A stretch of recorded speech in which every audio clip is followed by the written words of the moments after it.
seguir con la lectura bíblica. En esta ocasión existió una modificación.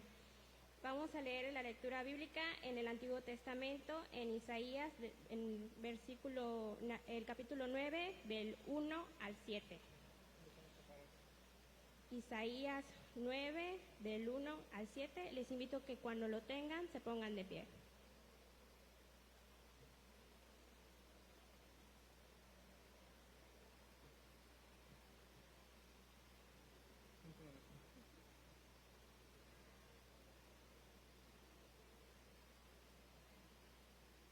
Vamos a leer en una forma alternada. Los caballeros leen con el hermano Brian y las hermanas leen conmigo. Y nos unimos en el versículo 7. ¿Listos, hermanos? Leamos. Mas no habrá siempre oscuridad para la que está ahora en angustia, tal como la aflicción que le vino en el tiempo que livianamente tocaron la primera vez a la tierra de Zabulón y a la tierra de Neftalí. Pues al fin llenará de gloria el camino del mar, de aquel lado del Jordán, en Galilea de los gentiles. El pueblo que andaba en tinieblas vio gran luz. Los que moraban en tierra de sombra de muerte, luz resplandeció sobre ellos. Multiplicaste la gente y aumentaste la alegría. Se alegrarán delante de ti como se alegran en la siega, como se gozan cuando reparten despojos. Porque tú quebraste su pesado yugo y la vara de su hombro y el cetro de su opresor, como en el día de Madián. Porque todo calzado que lleva el guerrero en el tumulto de la batalla y todo manto revolcado en sangre serán quemados pasto del fuego. Porque un niño nos es nacido, hijo nos es dado, y el principado sobre su hombro, y se llamará su nombre Admirable, Consejero, Dios fuerte, Padre eterno, Príncipe de paz. Todos. Dilatado de su imperio y la paz no tendrán límite. Sobre el trono de David y sobre su reino, disponiéndolo y confirmándolo en juicio y en justicia desde ahora y para siempre.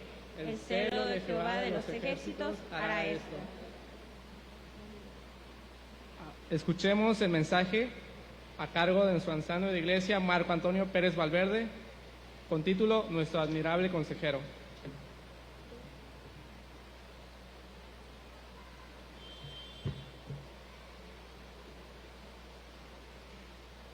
Muy buenas noches, hermanos, tengan todos ustedes, a quienes nos acompañan en esta bella noche a través de la transmisión. Queremos darle también la bienvenida. No podemos negar que uno de los momentos más, de los tiempos o de las etapas del año más bonitas es la Navidad, sobre todo para los niños, los regalos, el árbol, las luces, las promociones en los supermercados, en las tiendas. Es una etapa muy bonita, pero la Biblia nos habla sobre precisamente estas fechas y a veces perdemos objetividad en lo que verdaderamente representa la Navidad y la celebramos una vez al año. Probablemente en nuestros corazones vengan este tipo de mensajes, pero la Navidad es una fecha que debemos de celebrar no solamente diciembre, sino enero, febrero, marzo, por el verdadero significado que representa que un niño nos es nacido. Y no cualquier niño. El libro de Isaías, lo que acabamos de leer, le da 4 nombres, no adjetivos, son 4 nombres. Y uno de ellos es admirable consejero. Y vamos a estudiar, vamos a tocar algunas cosas importantes, pero como todo, lo que el ser humano debiera de hacer, debe ponerlo siempre en las manos de Dios, porque de Él proviene todo, la sabiduría, que es lo que necesitamos para comprender las Escrituras. Pedirle a su Espíritu Santo que esto que leemos nos transforme nuestras vidas. De nada sirve entender esto si no llega a nuestros corazones para cambiarlos y transformarlos. Y necesitamos de su Espíritu Santo, que abra nuestro corazón, nuestro entendimiento y nos haga comprender esta verdad, porque tenemos que sujetarnos a ella cuando la entendemos. Padre, te damos gracias en esta noche porque hemos cantado, Señor, a través de los himnos, de la lectura, del preludio, Señor, hemos centrado, nos hemos alistado nuestros corazones para entrar a una adoración que la mereces solamente tú. Ahora, Señor, tócanos a través de tu palabra para que podamos entender y cambiar lo que haya que cambiar, porque tenemos que ser transformados por tu palabra para ser verdaderos discípulos. En el nombre de Cristo Jesús, amén. En la mañana el pastor Neri estuvo platicándonos acerca del libro de Isaías y vamos a adentrarnos un poquito a lo que la mayoría de las veces le llamo yo el contexto histórico.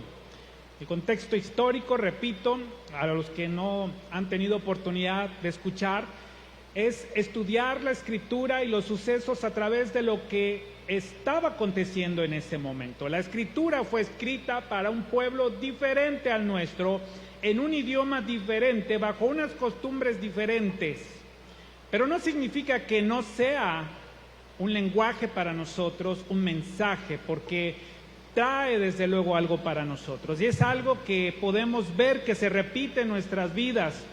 Lo que el pueblo de Israel hacía, hoy usted y yo lo hacemos, y le voy a explicar por qué.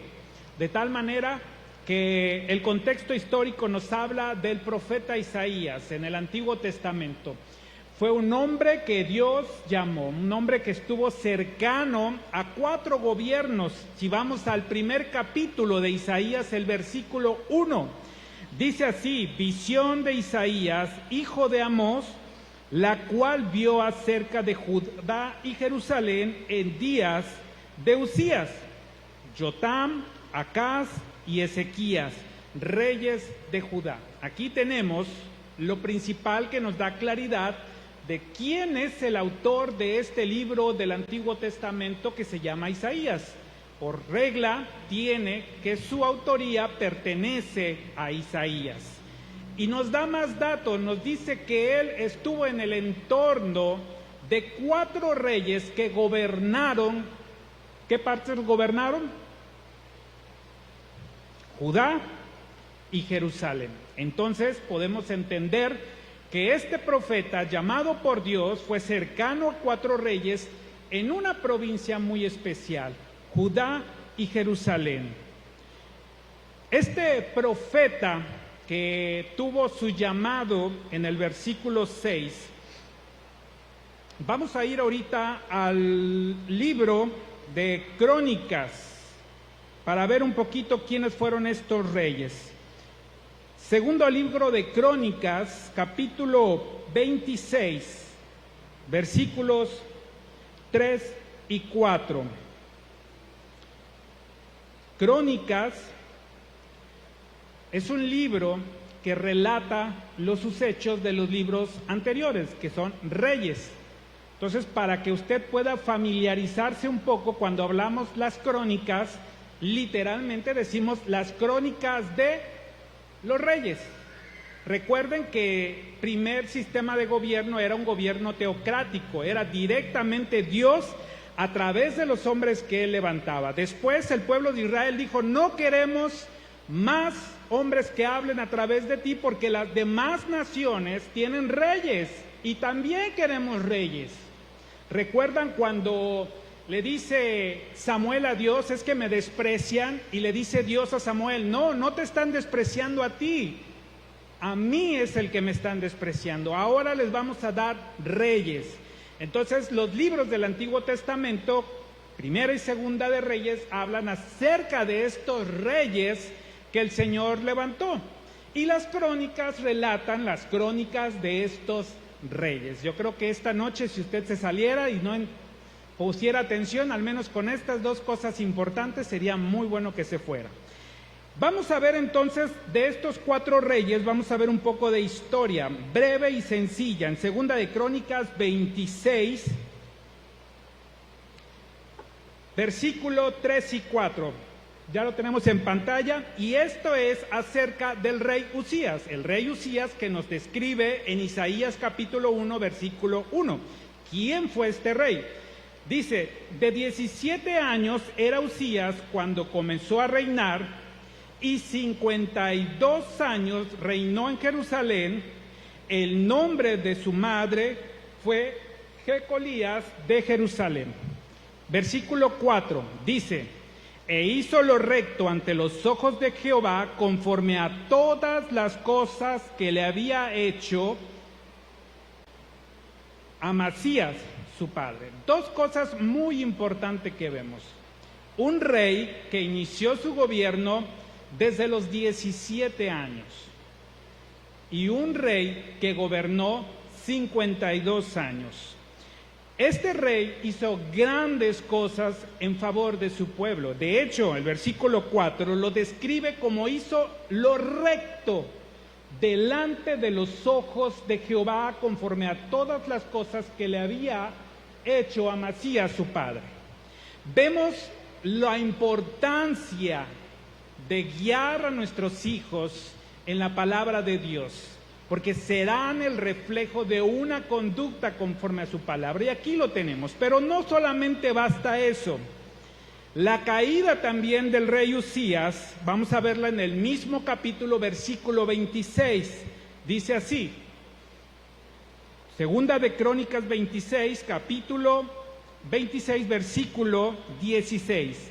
Mas cuando ya era fuerte, su corazón se enalteció para su ruina, porque se rebeló contra Jehová su Dios. ¿Quieres saber cuál es el pecado que cometió este gran rey? Que comenzó con el pie derecho, que comenzó con la bendición de Dios, pero que terminó de manera trágica. Y es algo para todos nosotros hoy en día, porque si usted ni yo somos judíos, nosotros tenemos siempre un comportamiento así, ¿verdad? Inclusive cuando iniciamos un negocio no pedimos que el Señor lo bendiga, llamamos al sacerdote, pero no, llamamos al pastor para que ore, ¿verdad? Eche agua bendita, no, ¿verdad? Tampoco eso aplica con nosotros. Para que ore por el negocio, y comenzamos con el pie derecho como comenzó este rey, haciendo lo recto delante de Dios.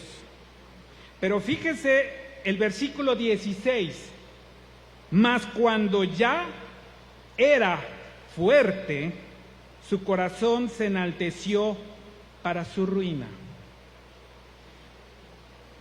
porque se rebeló contra Dios, Jehová su Dios. Escuche bien esta historia y creo que pongamos atención, porque es una historia muy triste que a usted y a mí le puede pasar, y creo que es importante que esta palabra permee nuestros corazones, porque lo vuelvo a repetir, ¿cuántos proyectos iniciamos en nuestras vidas poniendo siempre en primer lugar a Dios, y la mayoría de las veces terminamos mal? Inclusive una relación de noviazgo, ¿verdad?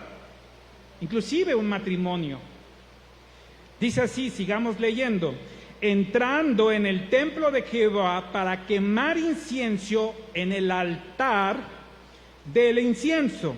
Versículo 17, y entró tras él el sacerdote Azarías, y con él 80 sacerdotes de Jehová, varones valientes. Versículo 18, y se pusieron contra el rey Uzías y le dijeron, no te corresponde a ti, oh Uzías, el quemar incienso a Jehová, sino a los sacerdotes hijos de Aarón, que son consagrados para quemarlo.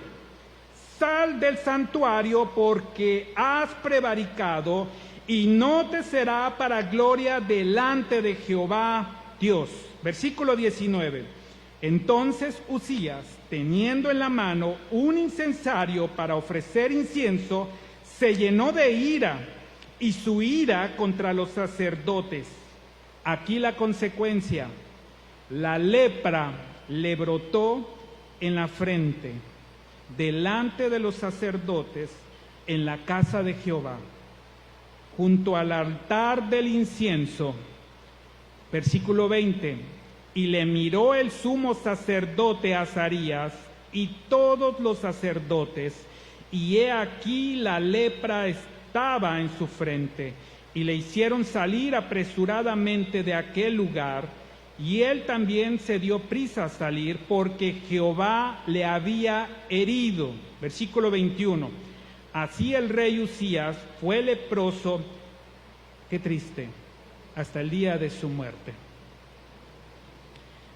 Aquí terminan los días gloriosos de este rey que Dios levantó, pero como su palabra dice, Él pone y quita reyes, porque a Él le place.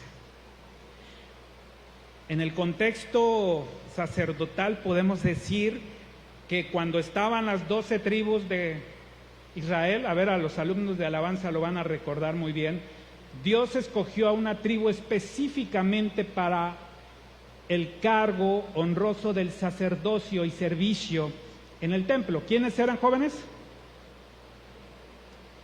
La tribu de... Muy bien, tuvieron buen maestro. Estos que provenían del hermano de Moisés, Aarón, eran los únicos escogidos por Dios para que le sirvieran. Hay textos en la Escritura donde a todas las tribus se les repartieron tierras de la tierra prometida. ¿Recuerdan? Y cuando llega la tribu de Leví para indicarles qué tierra habría de dárseles, el Señor responde: a ellos no les tocará tierra por herencia, porque yo, Jehová, soy su herencia. Era una tribu privilegiada para servir y vivían de lo que el pueblo traía en sacrificio, ¿verdad? Esta tribu, este sacerdocio, eran los indicados para servir en el santuario, lo que significaban los sacrificios. Este rey se volvió loco, Uzías, y quiso hacer algo que no le correspondía. Se presentan los sacerdotes para querer impedir esto y no le importó. Dice la Escritura, se llenó de ira y las consecuencias las padeció. Bajo estas circunstancias está viviendo Isaías. Al caer el rey, seguir enfermo, por consecuencia, ¿quién asciende al trono? Su hijo. ¿Y quién es su hijo? Jotam. Este hijo lo encontramos en el capítulo 27 de Segunda de Crónicas, versículo 2. ¿Pueden ayudarme aquí o ustedes con su Biblia? Todo es en la Escritura una serie de sucesos y acontecimientos que nos van proyectando hacia lo que Dios tiene en el Nuevo Testamento, que es nuestro Salvador, el admirable consejero. Pero tenemos que entender cómo se van desenlazando estos sucesos para comprender lo que leemos. Dice así el capítulo 27 del reinado de Jotam, capítulo 27, versículo 2. Bueno, desde el 1 podemos leer, dice: de 25 años era Jotam cuando comenzó a reinar y 16 años reinó en Jerusalén. El nombre de su madre fue Jerusa, hija de Sadoc. Versículo 2, e hizo lo recto ante los ojos de Jehová conforme a todas las cosas que había hecho Uzías su padre, excepto, salvo, que no entró en el santuario de Jehová, o sea, escarmentó en cabeza propia, vio lo que le aconteció a su papá y dijo: yo no voy a acabar así. Y es algo sabio, ¿verdad? Cuando en casa los más pequeños ven cuando los hermanos mayores cometen un error, lo sabio y lo prudente sería que los hijos más chicos no cometieran los mismos errores que cometieron sus hermanos o sus padres. Eso es lo sabio. Este joven fue sabio al no hacer lo que cometió su papá. Pero escuchen, no todo es del todo bueno. Dice: pero el pueblo continuaba corrompiéndose.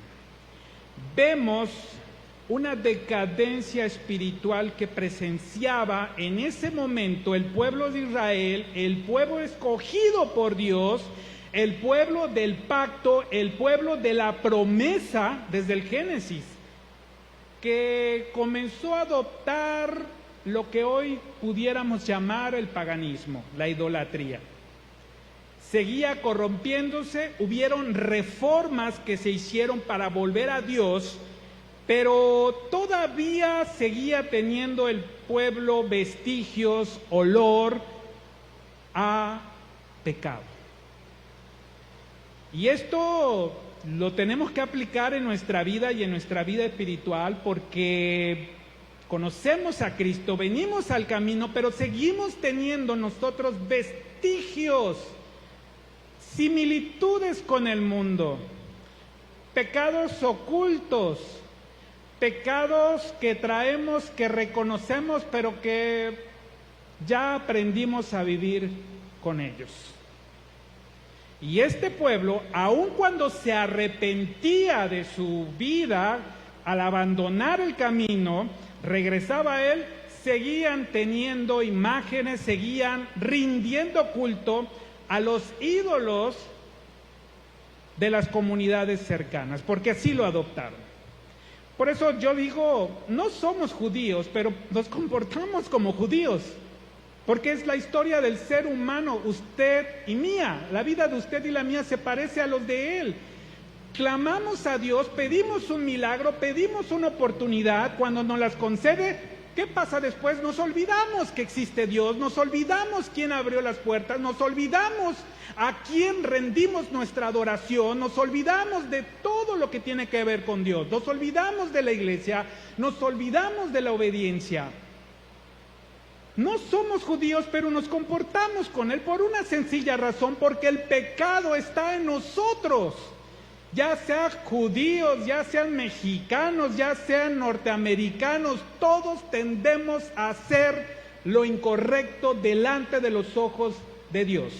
Pero esto quedó escrito para que usted y yo no repitiéramos una historia como la que repetía el pueblo de Israel.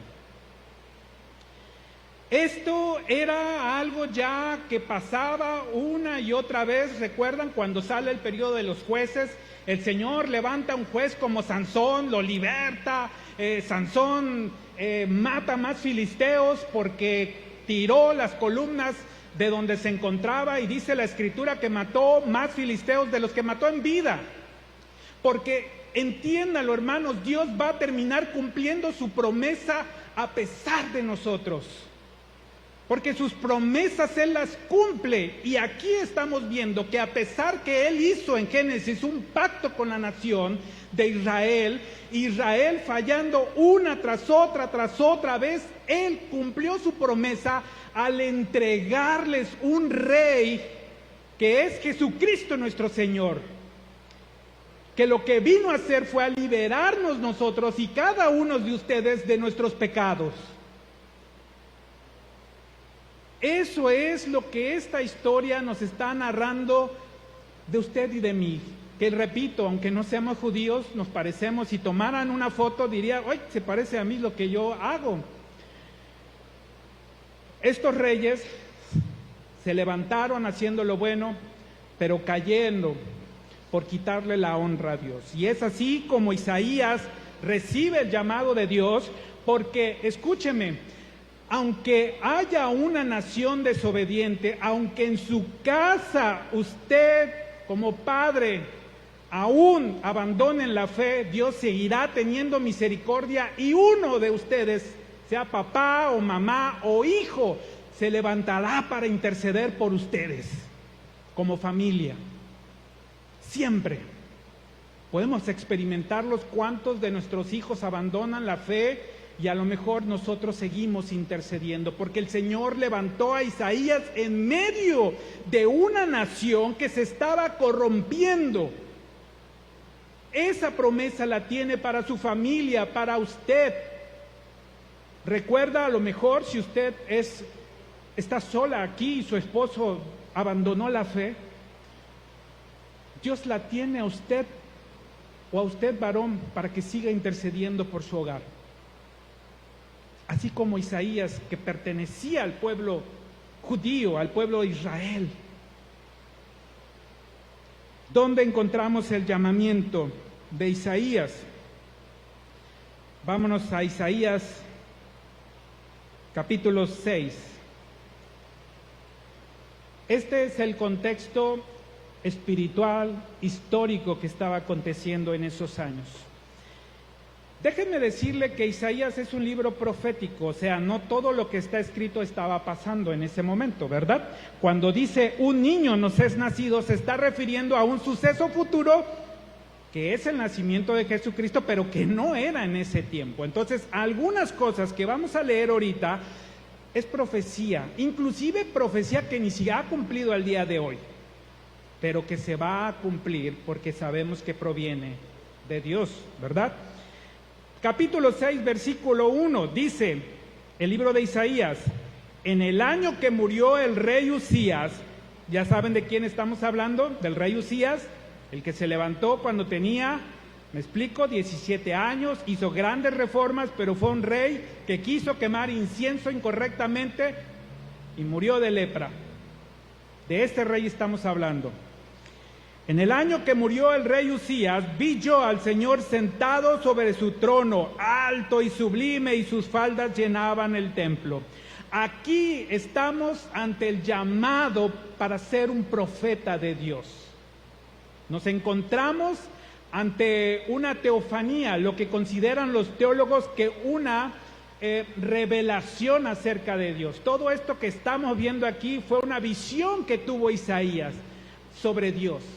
Teofanía, así lo dicen los que saben y conocen. Pero este hombre que Dios levanta, fue un hombre que levantó en su ministerio para advertir y exhortar al pueblo de Israel, pero, ¿qué creen? Le anticipó el Señor que no iba a tener éxito en lo que él hiciera. Y esto a veces nos causa un poco de sorpresa, decir cuando el Señor nos manda a hacer algo, pero nos anticipa que no tendremos éxito.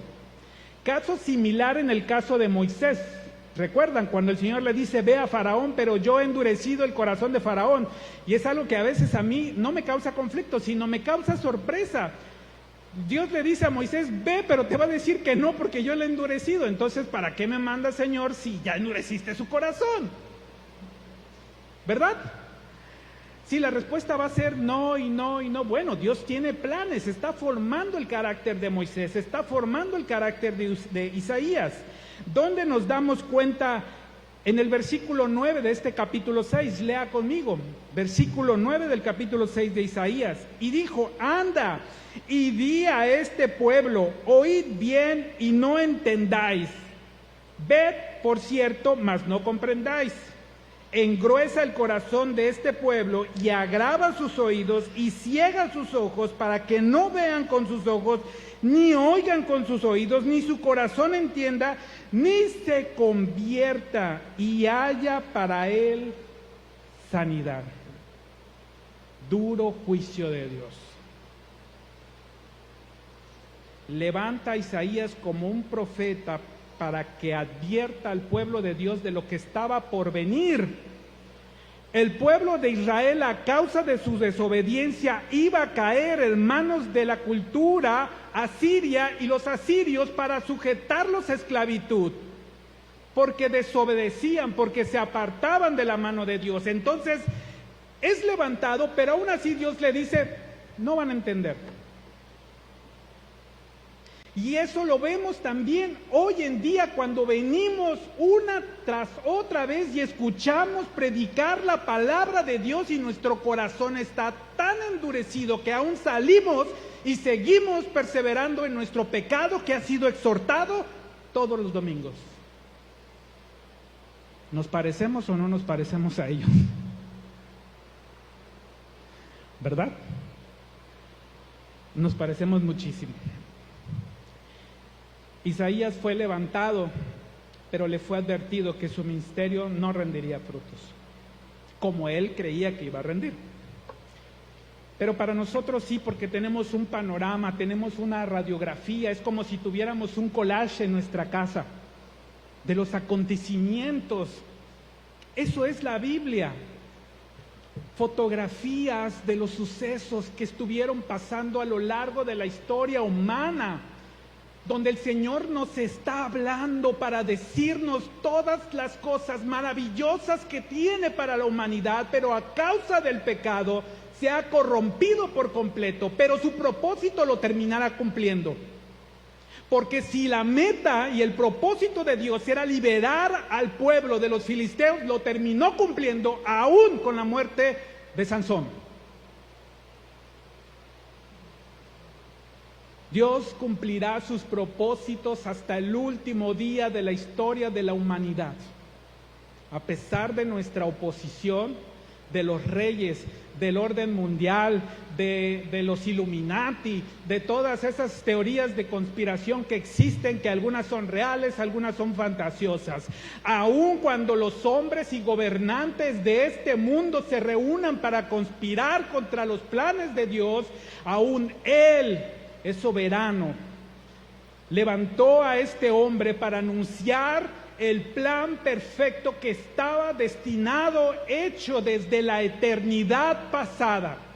A Dios no le tomó por sorpresa que Adán iba a caer. A Dios no le tomó por sorpresa que la humanidad iba a sufrir las consecuencias del pecado. Él ya tenía establecido cómo iba a resolver esto.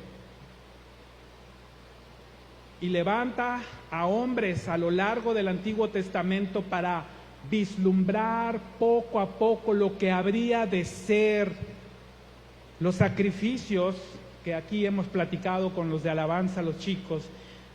Era algo que habría de venir años más adelante, cuando se ponía en la mesa para poder sacrificar ese animal perfecto que Dios demandaba. Lo que estaba mandando era señales de lo que habría de venir, un único sacrificio al altar que fuera suficiente de limpiar tus pecados y mis pecados, no de manera temporal como lo hacían en el Antiguo Testamento, sino de manera permanente. Porque el sacrificio expuesto en ese momento tenía un valor infinito, eterno, grandioso.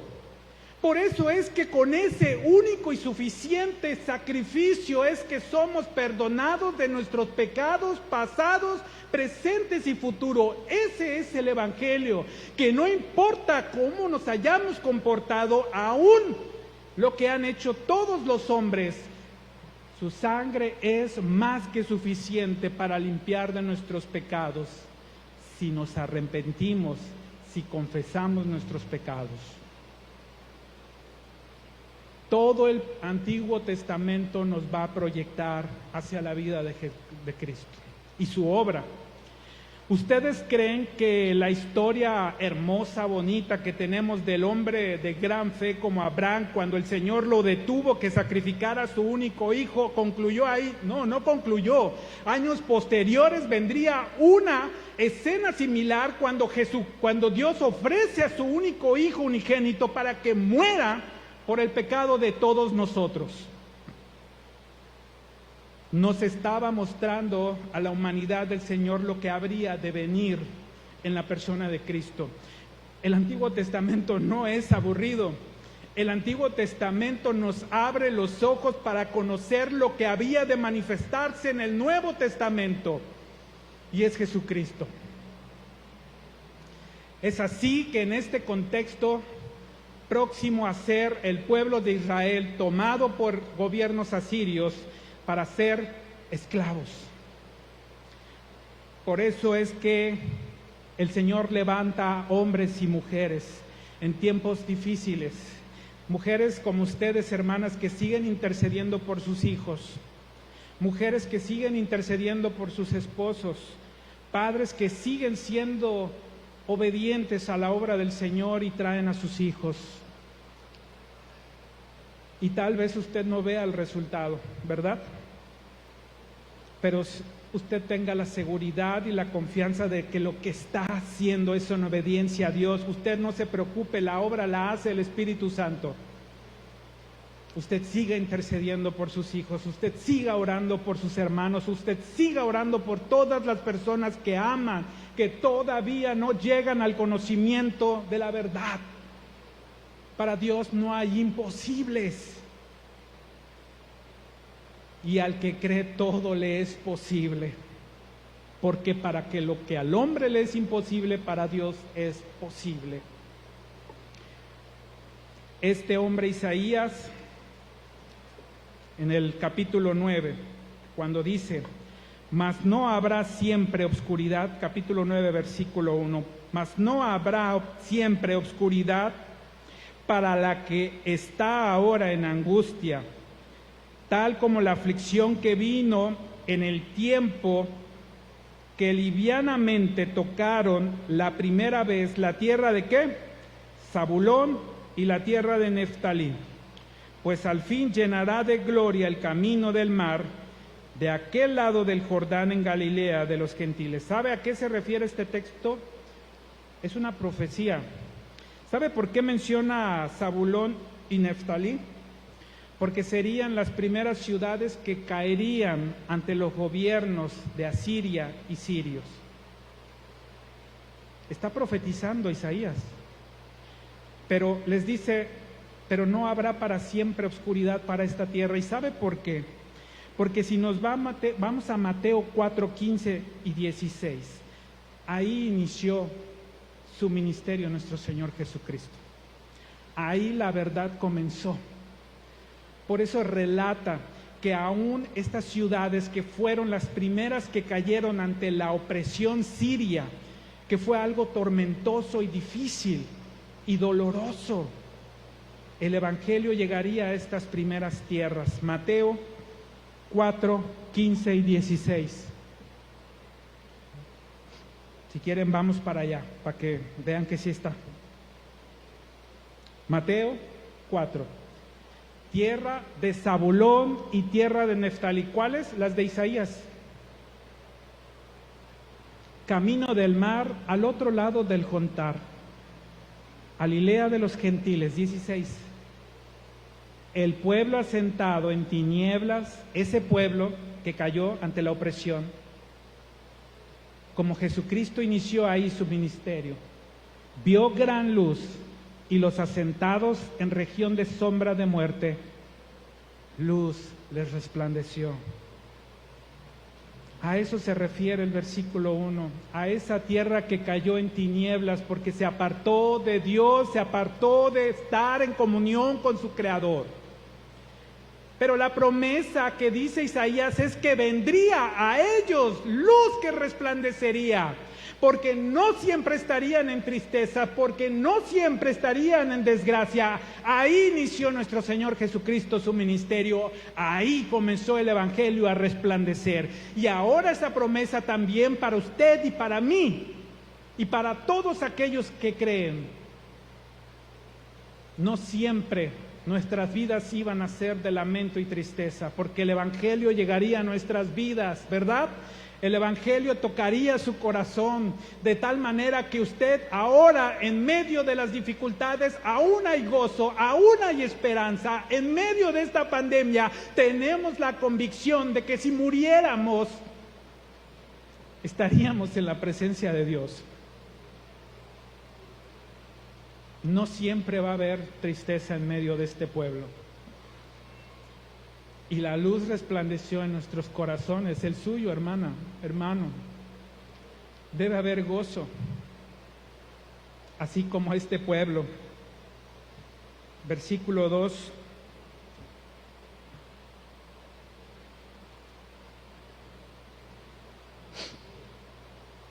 Dice: el pueblo que andaba en tinieblas vio gran luz, los que moraban en la tierra de sombra de muerte, luz les resplandeció a ellos. 3. Multiplicaste la gente y aumentaste la alegría. Se alegrarán delante de ti como se alegran en la siega, como se gozan cuando reparten despojos. El Evangelio trae a nuestras vidas gozo. Somos gente que en medio de la tristeza y la dificultad, nada nos puede separar del amor de Cristo en Jesús, ni la muerte, hermanos. Usted, este año es un año excepcional. Jamás usted y yo hubiéramos pensado y nos hubiéramos visto con cubrebocas durante el santuario. Jamás hubiéramos creído esto que hubiera pasado, pero le puedo garantizar que aún si usted, el Señor lo llama a su presencia, usted será el hombre más feliz que pueda existir. Hermana, hermanos que nos siguen en la transmisión, no tenga miedo.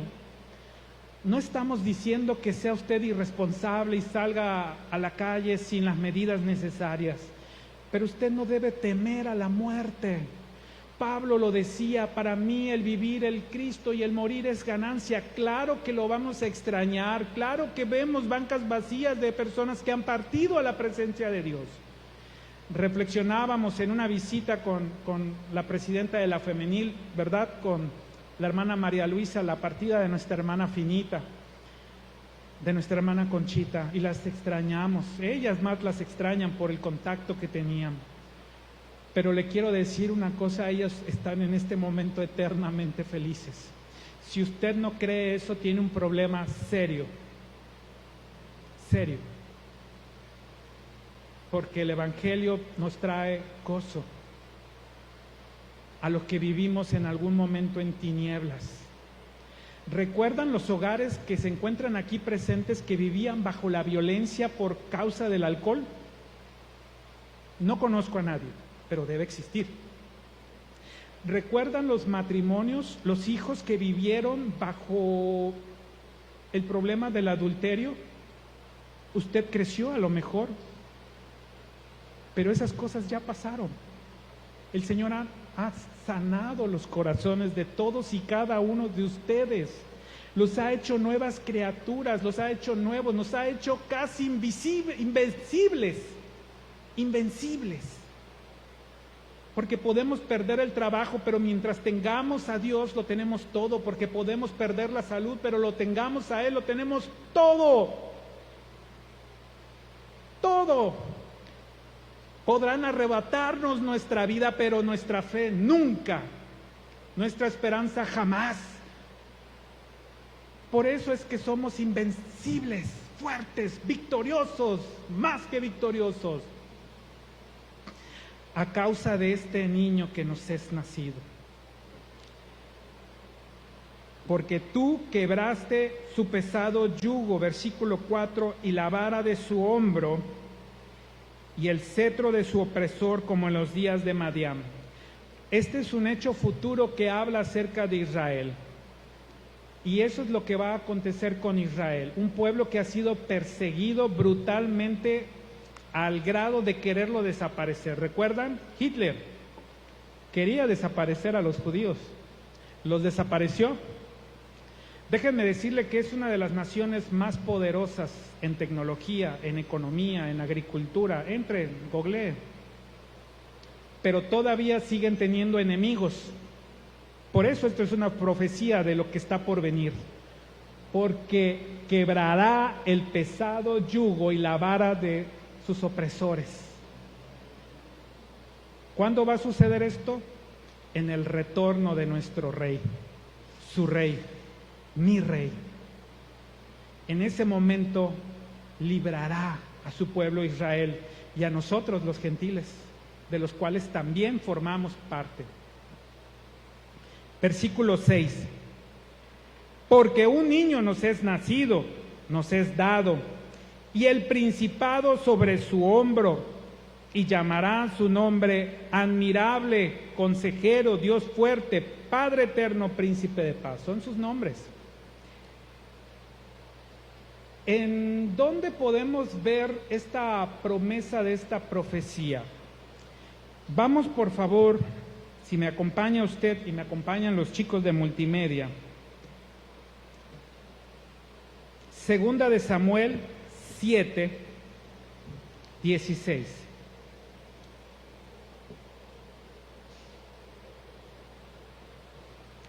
¿Listos? Segunda de Samuel 7, 16. Escuche, Dios hace un pacto con David. No es nuevo que Dios haga un pacto. Y en el 16 le dice, con respecto a David, y será afirmada tu casa y tu reino para siempre delante de tu rostro, y tu trono será estable eternamente. Dios está hablando acerca del que habría de venir del linaje sanguíneo de David. Por eso es que nosotros encontramos todos los versículos en el Nuevo Testamento, como en Mateo 1:21, que dice: y dará a luz un hijo y llamará su nombre Jesús, porque él salvará a su pueblo de sus pecados. Lucas 1:31, y ahora concebirás en el vientre y darás a luz un hijo y llamará su nombre Jesús. Este será grande y será llamado del Altísimo, y el Señor le dará el trono de David. El trono eterno que le promete a David a través de su descendencia es el trono que se cumple en Jesucristo, una casa estable. ¿Por qué le da una casa estable? Porque el principado que reposa en los hombres de este es un principado soberano. Salmos 2:9, los quebrantarás con vara de hierro y vasijas de alfarero los desmenuzarás. Apocalipsis 2:27, y las regirás con vara de hierro y serán quebradas como vaso de alfarero, como yo también he recibido a mi Padre. Apocalipsis 19:15, de su boca sale una espada aguda para herir con ella a todas las naciones. Este niño nacido, su principado será grande, porque fue prometido desde David que vendría alguien de su linaje que gobernaría eternamente y para siempre, y Dios le ha dado poder. Vino ya en la persona de un niño, reconciliando al hombre con Dios, pero su segunda venida no vendrá en paz. Mi hermano, les voy a decir algo: no vendrá en paz, vendrá a juzgar a todos aquellos que no creyeron, escuchando su palabra día tras día y jamás se arrepintieron, jamás le buscaron, hicieron como que se arrepintieron, hicieron como creyeron, pero jamás formaron parte porque nunca se arrepintieron y confesaron que Él es el Señor. Y no lo confiesan porque si fuera su Señor, harían las obras de su Padre. Él vendrá a aplicar el justo juicio. Isaías no habló de un niño que es nacido, que venía a reconstruir lo que se había roto, pero en su segunda venida vendrá como un juez, querido hermano y hermana, y ya será muy tarde. Vendrá a quebrantar las naciones, como lo dice Apocalipsis, como lo dice Salmos. Estás a tiempo todavía de rendir tu vida al Señor, porque qué maravilloso es estar bajo el cobijo del Dios Todopoderoso. Consejero admirable. No cualquier consejero es un consejero admirable. Hermanos, hermanas, ¿cuántas veces de nuestra vida hoy estamos poniendo nuestras decisiones en el consejo de Dios? ¿Cuántas? Si tu respuesta es que oraste en la mañana y ya estás tomando una decisión, eso no es pedir consejo a Dios. Orar es correcto y es bueno, pero aquí está el consejo de Dios. Debemos buscar su palabra, debemos volver a ella y seremos recibidos. Él es el consejero admirable, y no cualquier consejero, es admirable. Buscarlo porque Él es la fuente de toda sabiduría. ¿Quieres casarte, señorita joven? Busca consejo de Dios. ¿Quieres cambiar de trabajo? Busca consejo de Dios. ¿Quieres comprar una casa? Busca consejo de Dios. ¿Quieres expandir tu negocio? Busca consejo de Dios. ¿Quieres cambiarte de iglesia? Busca el consejo de Dios. Claro que es válido, porque hasta el mismo Gedeón pedía la dirección de Dios y podía volver a pedir la dirección de Dios porque dudaba. todo debemos de ponerlo en el consejo de Dios, porque es admirable consejero, Padre de todas las cosas creadas. En Él radica la sabiduría. Dice en una parte de la Escritura: estad quietos y veréis que yo soy su Dios. Cuando tú vienes delante de Dios y le pones algo, espera, y Dios obrará. No tomes decisiones en tu propia sabiduría, joven, señorita, adulto, empresario, hermano, hermana que está en el ministerio. No tome decisiones en base a lo que usted cree. Pídale dirección a Dios, pídale consejo a Él, y Él se lo dará. Este nombre de nuestro Dios sigue vigente y seguirá vigente por la eternidad. Él es nuestro admirable consejero. Vino a través de hombre.